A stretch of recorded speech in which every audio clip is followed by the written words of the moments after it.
কখনো কি ভেবে দেখেছেন যে ঔপনিবেশিক আমলের শোষণ আর আজকের দিনের অর্থনৈতিক খবরের কাগজের ঘাটতির মধ্যে কোনো যোগসূত্র থাকতে পারে? চলুন আজ আমরা এই নিয়েই কথা বলবো। ভারতের ইতিহাসের পাতা থেকে সোজা চলে যাব আধুনিক অর্থনীতির জগতে। আর এই প্রশ্নটা দিয়েই কিন্তু আমাদের আজকের আলোচনাটা শুরু হচ্ছে। উত্তরটা খুঁজতে গিয়ে দেখবেন ইতিহাস আর অর্থনীতির মধ্যে কি দারুণ একটা মেলবন্ধন খুঁজে পাওয়া যায়। তো আমাদের এই গল্পের শুরুটা কিন্তু এক ঐতিহাসিক ব্যক্তিত্বকে দিয়ে, যার একটা আইডিয়া ভারতের অর্থনৈতিক চিন্তাভাবনাকে একেবারে পাল্টে দিয়েছিল। এই যে হাতে লেখা নোটগুলো দেখছেন, এর মধ্যেই কিন্তু লুকিয়ে আছে ভারতের অতীতের এক বিরাট অর্থনৈতিক যুক্তি। এটা শুধু কয়েকটা লাইন না, বলা যেতে পারে একটা গোটা জাতির অর্থনৈতিক শোষণের দলিল। হ্যাঁ, আমরা কথা বলছি দাদাভাই নৌরোজিকে নিয়ে। তিনি প্রথম ব্যক্তি যিনি ব্রিটিশ শাসনের অর্থনৈতিক প্রভাবকে একেবারে সংখ্যা দিয়ে, ডেটা দিয়ে তুলে ধরার সাহস দেখিয়েছিলেন। এটা ছিল তার সেই বিখ্যাত বইটার নাম। দেখুন, শিরোনামটাই কিন্তু একটা বিরাট প্রতিবাদের মতো। তিনি বলতে চাইছিলেন যে ভারতে ব্রিটিশ শাসন আসলে আনব্রিটিশ বা অব্রিটিশ সুলভ। কারণ এটা ব্রিটিশদের নিজেদের দেশের যে ন্যায়বিচারের নীতি, তার একদম উল্টো পথে চলছিল। তো এবার আসা যাক সেই মূল তত্ত্বে, যেটা ড্রেন অফ ওয়েলথ বা সম্পদের নির্গমন তত্ত্ব নামে পরিচিত। আচ্ছা, এর মানেটা আসলে কি? দেখুন, নৌরোজি খুব সহজ করে একটা জিনিস দেখিয়েছিলেন।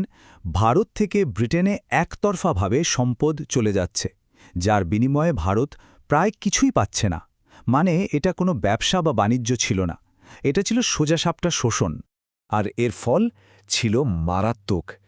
এই যে অর্থনৈতিক শোষণ চলছিল, এর কারণে ভারতের সাধারণ মানুষ দিন দিন আরও গরিব হচ্ছিল, দেশের সম্পদ ফুরিয়ে আসছিল। আর এর একটা পরোক্ষ কিন্তু ভয়ঙ্কর প্রভাব পড়েছিল দুর্ভিক্ষের ওপর।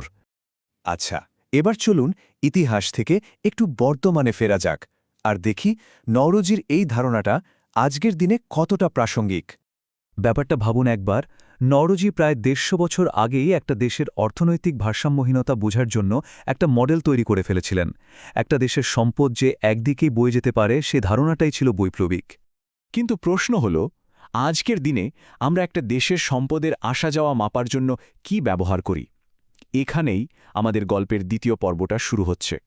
চলুন এখন অর্থনীতির খুব পরিচিত দুটো শব্দ নিয়ে কথা বলা যাক, যা আমরা প্রায়ই খবরে শুনি: কারেন্ট অ্যাকাউন্ট ডেফিসিট আর ফিস্ক্যাল ডেফিসিট। আসুন এগুলোর মানে কি সেটা একটু সহজ করে বোঝার চেষ্টা করি। এই যে দুটো ডেফিসিটের কথা বললাম, এগুলো বুঝতে গেলে আমাদের কিছু আধুনিক অর্থনৈতিক টার্মস বা পরিভাষা জানতে হবে।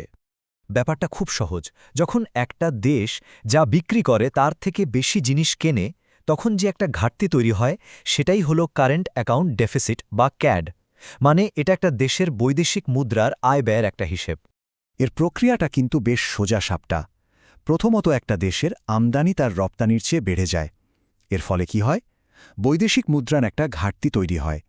আর শেষে সেই ঘাটতি মেটানোর জন্য দেশকে বিদেশি ঋণ বা বিনিয়োগের ওপর ভরসা করতে হয়। আর ফিস্ক্যাল ডেফিসিট, এটা হলো সরকারের নিজের বাজেটের ঘাটতি। সোজা কথায়, সরকার যখন তার আয় থেকে বেশি খরচ করে ফেলে, তখনই এই ফিস্ক্যাল ডেফিসিট দেখা দেয়। তো আমরা আলোচনার প্রায় শেষ পর্যায়ে চলে এসেছি। এবার আমরা নওরোজির সেই ঐতিহাসিক তত্ত্ব আর আজকের আধুনিক অর্থনৈতিক ধারণায় এ দুটোকে পাশাপাশি রেখে দেখব। আর এখানেই কিন্তু মূল পার্থক্যটা পরিষ্কার হয়ে যায়। দেখুন, ড্রেন থিওরি ছিল একটা রাজনৈতিক আর নৈতিক সমালোচনা, সরাসরি শোষণের কথা বলা হয়েছিল। অন্যদিকে আজকের কারেন্ট অ্যাকাউন্ট ডেফিসিট বা ক্যাড কিন্তু একটা নিরপেক্ষ অর্থনৈতিক মাপকাঠি। এটা শুধু দুটো স্বাধীন দেশের মধ্যেকার ব্যবসার ভারসাম্যহীনতা দেখায়। দুটোর প্রেক্ষাপট কিন্তু একদম আলাদা। হ্যাঁ, একটা শোষণ আর অন্যটা বাণিজ্য ঘাটতি, প্রেক্ষাপট একদম ভিন্ন। কিন্তু দুটো ধারণাই আমাদের একটা মৌলিক প্রশ্ন করতে বাধ্য করে, আর তা হলো একটা দেশের অর্থনৈতিক স্বাস্থ্য আর তার ভারসাম্য কতটা জরুরি। আর এই প্রশ্নটা দিয়েই আজকের আলোচনা শেষ করা যাক। বিশ্বায়নের এই যুগে দেশগুলোর মধ্যে অর্থনৈতিক সম্পর্কটা ঠিক কতটা ন্যায্য আর ভারসাম্যপূর্ণ হওয়া উচিত, যাতে করে ইতিহাসের সেই ড্রেন বা শোষণের পুনরাবৃত্তি না ঘটে, এটা কিন্তু ভাবার বিষয়।